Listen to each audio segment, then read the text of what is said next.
देश की आर्थिक राजधानी मुंबई के अंधेरी के हीरा पन्ना मॉल में देश का पहला साप्ताहिक समाचार पत्र ब्रिज इंडिया के अंधेरी कार्यालय का भव्य उद्घाटन ब्रिज इंडिया के बोर्ड चेयरमैन अनिल वोहरा के हाथों किया गया। आपको बता दें कि इस मौके पर ब्रिज इंडिया के चेयरमैन प्रधान संपादक दीपक द्विवेदी, ब्रिज इंडिया के ब्रांड एम्बेसडर फूल सिंह समेत तमाम गणमान्य पत्रकारों और फिल्म इंडस्ट्री के लोगों की खास मौजूदगी रही और सभी ने ब्रिज इंडिया समाचार पत्र के नए कलेवर और धारदार खबरों की जमकर तारीफ करते हुए कहा कि ब्रिज इंडिया बहुत जल्द देश भर के प्रतिष्ठित अखबारों में शुमार होगा। आइए देखते हैं ब्रिज इंडिया के ऑफिस ओपनिंग पर एक खास कवरेज।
कंग्रेचुलेशन।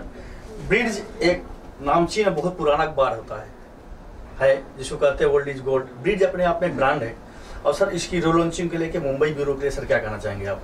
नवरात्रि के मौके पर ग्रैंड ओपनिंग माना जा रहा है। देखिए, ब्लिट्स जो देश में आज़ादी का अमृत महोत्सव काल चल रहा है उसमें विकास की पत्रकारिता को लेके एक ये नया अभियान शुरू किया गया है। क्योंकि पत्रकारिता के ऊपर बहुत तरीके के सवालात और तरह तरह के प्रश्न खड़े किए गए हैं और इस प्रोफेशन की गरिमा लगातार गिरती जा रही थी। उसी में देश के सारे वरिष्ठ संपादकों ने, पत्रकारों ने, विचारकों ने, ब्यूरोक्रेट्स ने, पॉलिटिशियंस ने मिलके एक राय से एक सारे लोगों ने तय किया कि हम लोग इस बैनर के नीचे विकास की पत्रकारिता का एक नया शुभारंभ करेंगे। और जो 21वीं सदी में देश जा रहा है उस देश में चाहे विकास सामान्य व्यक्ति का हो या विकास व्यवसाय का हो या किसी भी क्षेत्र का हो, उन सबको शामिल करके हम लोग एक नया मापदंड खड़ा करना चाहते हैं, बेंचमार्क बनाना चाहते हैं। जैसा कि हमेशा बार बार हमारे प्रधानमंत्री ने, हमारी सरकार ने ये चीज़ कहा कि पत्रकारिता का स्तर गिर रहा है और विकास के नाम पर हम लोग कुछ नहीं कर रहे हैं। तो ये ऐसा प्रयोग शुरू हुआ है आज़ादी के अमृतकाल में जिसका सबसे ज़्यादा महत्व राष्ट्रीय और अंतर्राष्ट्रीय स्तर पर है। तो हम लोग इसको उसी दिशा में आगे बढ़ा रहे हैं कि पत्रकार अभी भी जिंदा है, पत्रकारिता अभी भी जिंदा है और असली उसका जो है तत्व और सार क्या है वो देश के 130 करोड़ नागरिकों के पास तक पहुंचे। सर, ब्रिज इंडिया की बात करें तो ये अभी कौन कौन से एडिशन इसके लॉन्च हुए हैं और मुंबई ब्यूरो की जो ओपनिंग है उसके लिए सर क्या कहना चाहेंगे? देखिए, अभी प्रारंभ में अंग्रेजी और हिंदी का ये साप्ताहिक अखबार निकला है। इसके बाद हम इसको देश के सभी राज्यों तक इसको पहुंचाने का काम चल रहा है और फिर उसके बाद के चरण में हम रीजनल लेवल पर सभी राज्यों की जो उनकी स्थानीय भाषा है, वर्नाकुलर लैंग्वेज, उसमें इसको हम लोग निकालने के लिए हम लोग तैयारी कर रहे हैं। सर, मुंबई और बिहार की जो जिम्मेदारी संभालेंगे प्रफुल्ल सिंह जी, सर उनके लिए क्या कहना चाहेंगे? देखिए, फूल सिंह जी केवल बम्बई या बिहार को ही नहीं रिप्रेजेंट करते हैं। हमारा आग्रह उन्होंने स्वीकार किया है कि इसको जन जन तक पहुंचाने के लिए वो इसके एज ए ब्रांड एम्बेसडर के रूप में काम करें और उन्होंने राष्ट्र हित में बगैर कुछ आर्थिक किसी कंसिडरेशन के हमारे प्रस्ताव को, संस्थान के प्रस्ताव को स्वीकार किया है। हम उनके आभारी हैं और हम उनसे सतत सहयोग के आकांक्षी हैं कि इस अखबार को पूरे देश में हर क्षेत्र में जहाँ जहाँ भी उनका अभी तक उनका प्रभाव रहा है इसको ले जाएं। और फूल सिंह जी का चयन इसलिए भी किया गया क्योंकि प्रश्न ये है कि फूल सिंह ही क्यों, क्योंकि फूल सिंह की यात्रा पत्रकारिता से ही शुरू हुई। जिस समय केबल टीवी चल रहा था उस समय इन्होंने बिहार से वो यात्रा शुरू की थी, उस समय से मैं परिचित हूँ। दूसरा, फूल सिंह जी ब्लिट्स की पत्रकारिता को उस समय से समझते आए हैं, इसीलिए मैंने उनसे आग्रह किया है, उन्होंने आग्रह स्वीकार किया है। ये हमारे सबके लिए बहुत एक शुभ संकेत है।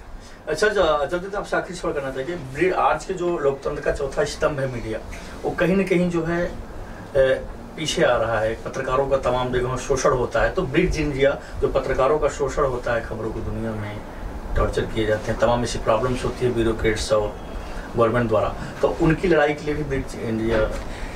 देखिए, ब्लिट्स इंडिया ये किसी के समर्थन और विरोध का मंच नहीं है, जैसे कि बहुत लोगों की धारणा है कि ये सरकार के विरोध की, सरकार के समर्थन का कोई मंच नहीं है।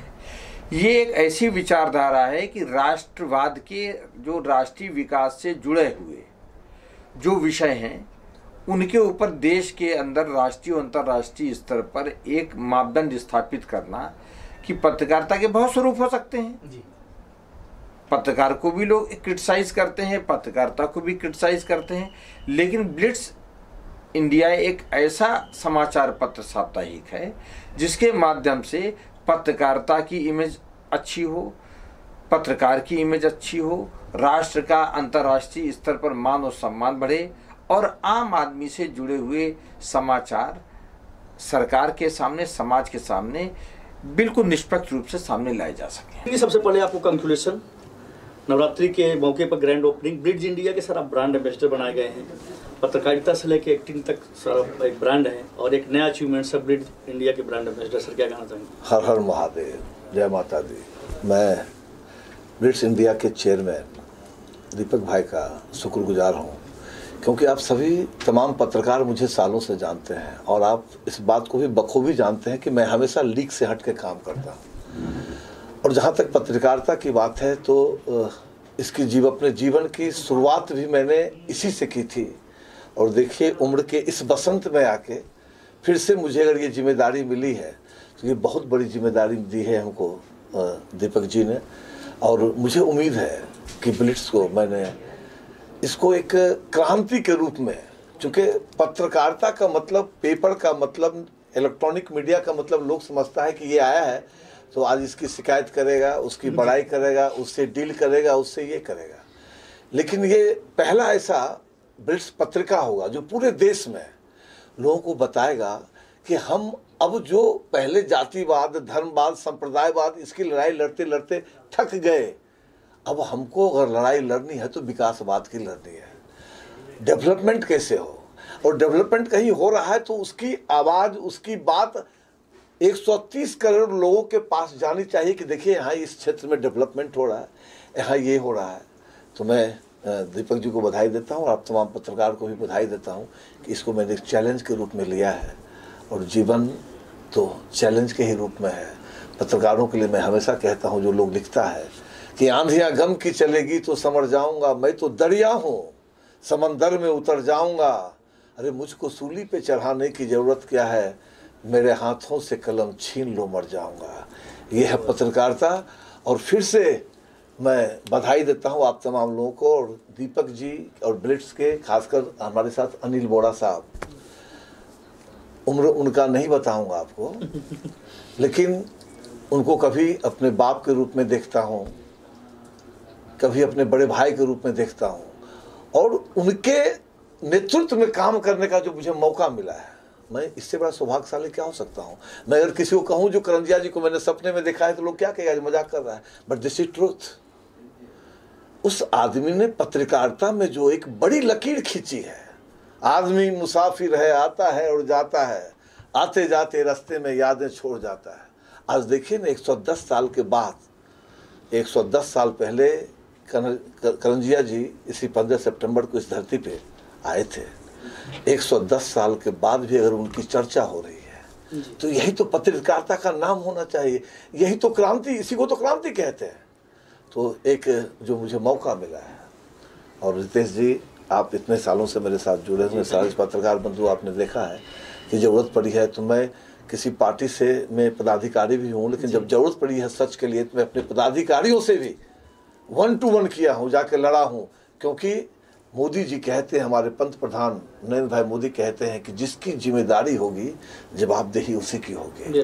उसी तरह से जिस तरह से अगर ब्लिट्स ने मुझे ब्रांड एम्बेसडर बनाया है, अब ये मेरी जवाबदारी है कि मैं इस पेपर को, इस अखबार को एक क्रांति के रूप में, चाहे वो तमिल भाषा में हो, चाहे तेलुगु भाषा में हो, चाहे मलयालम में हो, चाहे गुजराती भाषा में हो, किसी भाषा में हो, हर भाषा में वहाँ जाके वहाँ के लोगों के लिए एक अवेयरनेस का काम करूं, विकासवाद की बात। आप न्याय दिलाएंगे जैसा कि आपका एक वसूल रहा है लोगों को न्याय? बिल्कुल लड़ूंगा, बिल्कुल लड़ूंगा। मुझे अगर लगेगा कि हमारे बिरादरी के ऊपर कोई अन्याय कर रहा है, लेकिन हमारे बिरादरी को भी सोचना होगा, क्योंकि आप जानते हैं कि हम अगर ये लोकतंत्र का चौथा स्तंभ पत्रकारिता कहा जाता है, तो हम वो चौथा स्तंभ का जो मर्यादा है अगर उसका उल्लंघन करेंगे तो फिर कोई हमारा साथ नहीं देगा। लेकिन अगर हम सभी लोग एक प्लेटफॉर्म पर आके अच्छा काम करके लोगों को साबित करें, सरकार को साबित करें कि हाँ मैं चौथा स्तंभ हूँ, तो अगर कहीं कोई भी ऐसी बात होगी तो मैं एकदम बिल्कुल दावे के साथ कहता हूँ कि आप लोगों के साथ मैं बिल्कुल खड़ा हूँ। कुछ दुर्गा के भक्तों के लिए आप भी अनन्य भक्त माने जाते हैं, क्या कहना चाहेंगे नवरात्रि सेलिब्रेशन? देखिए, ये जो 10 दिन है नवरात्रा, शक्ति की पूजा, लोग लक्ष्मी की पूजा करते हैं। पहले या देवी सर्वभूतेषु शक्ति रूपेण संस्थिता नमस्तस्यै नमस्तस्यै नमस्तस्यै नमो नमः, सबसे पहले यही माता से मांगा जाता है। फिर बहुत लोग ऐसे भी होते हैं सबसे पहले ये कहते हैं या देवी सर्वभूतेषु लक्ष्मी रूपेण संस्थिता नमस्तस्यै नमस्तस्यै नमस्तस्यै नमो नमः। लेकिन हम एक कलाकार भी हैं, और कलाकार और पत्रकार दोनों में कार लगा होता है, और जिसमें कार लगा होता है वो व्यक्ति संवेदनशील होता है। हमेशा इस बात को मानिए, तो हम एक संवेदनशील व्यक्ति हैं, तो हम तो हमेशा मैया से कहते हैं या देवी सर्वभूतेषु विद्या रूपेण संस्थिता नमस्तस्यै नमस्तस्यै नमस्तस्यै नमो नमः। और ये पत्रकार, आप तो विद्या के ही स्वरूप है, आपको लिखना आता है, आपको बोलना आता है, आपको पढ़ना आता है, यही तो पत्रकारिता का उद्देश्य है। अनिल बोरा सर, ब्रिड्ज इंडिया की मुंबई में लॉन्चिंग हो चुकी है, क्या कहना चाहेंगे सर? मेरे लिए ये बड़ा सौभाग्य का काम है कि दीपक जी जो चेयरमैन एडिटोरियल बोर्ड के हैं और एडिटोरियल के एडिटर इन चीफ भी हैं, उन्होंने ये मुझे बम्बई की जिम्मेवारी दी है। सर, ब्रिड्ज इंडिया की बात करें तो ब्रिड्ज इंडिया सर बहुत पुराना अखबार है, ये वो जिस तरीके से तेजी से विस्तार कर रहा है, उसके लिए सर ये आम जन तक पहुँचे, उसके लिए सर क्या प्लानिंग है? सर, अभी तो 15 तारीख को यहाँ लॉन्च हुआ है हिंदी, इंग्लिश भी हमने यहाँ पे शुरू किया है, और अभी इसको मुश्किल से 8-10 दिन हुए हैं। 15 तारीख को हमारी लॉन्चिंग थी। करंजिया साहब का 110वां बर्थडे था उस दिन, तो उस दिन हमने लॉन्च किया है। हमने अपना एजेंट अपॉइंट किया है, दांगत न्यूज़पेपर एजेंसी, जो मोस्टली बहुत बड़ा एजेंट है, तो उसको हमने एजेंसी दी है और कॉपी दी है, वो डिस्ट्रीब्यूट करेगा।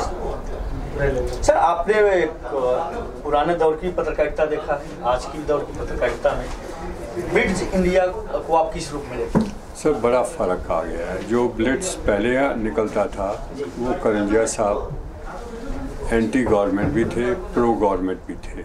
अगर उन देखा जाए तो सबसे पहले जो प्राइम मिनिस्टर इंडिया के होते थे, उनका पहला इंटरव्यू हमेशा वो लिया करते और छापा करते थे। आज जो है ऐसा नहीं है, और पहले था न्यूज़ आपको हफ्ते बाद भी मिलती थी, 4 दिन। सोर्सेज क्या थे आपके? पीटीआई थी, यूएनआई थी, र्यूटर था, बहुत कम अखबार थे जिनकी अपनी न्यूज़ एजेंसीज थी। उसमें से एक इंडियन एक्सप्रेस था जिसकी न्यूज़ एजेंसीज थी कई बड़े सिटीज़ में, लखनऊ हुआ, कलकत्ता हुआ, बॉम्बे हुआ, क्योंकि उनके 6 एडिशन निकला करते थे तब हिंदुस्तान में, किसी अखबार के 6 एडिशन नहीं निकलते थे। तो उस वक़्त जो थी न्यूज़ आपके पास लेट पहुंचती थी, टेलीप्रिंटर्स में आती थी। अब तो इंस्टेंट है, हुआ कुछ उसी वक्त आपको तस्वीर भी मिल जाएगी और न्यूज़ भी मिल जाएगी। सर, ब्रिज इंडिया जिस तरीके से 15 सितंबर को NCPA सभागार में लॉन्चिंग हुई, तमाम आर्थिक और राजनीतिक फिल्म जगत के लोग आए। हाँ जी। कहते हैं फर्स्ट इंप्रेशन लास्ट इंप्रेशन होता है। जिस तरीके से बिग लॉन्चिंग हुई है, हाँ उस जी। अचीवमेंट के लिए सर क्या कहना चाहेंगे? It was a wonderful experience और लगता है that will pay us also. हमारा अखबार मुंबई में बिकेगा, अच्छा बिकेगा और इट विल प्रॉस्पर ऑल्सो।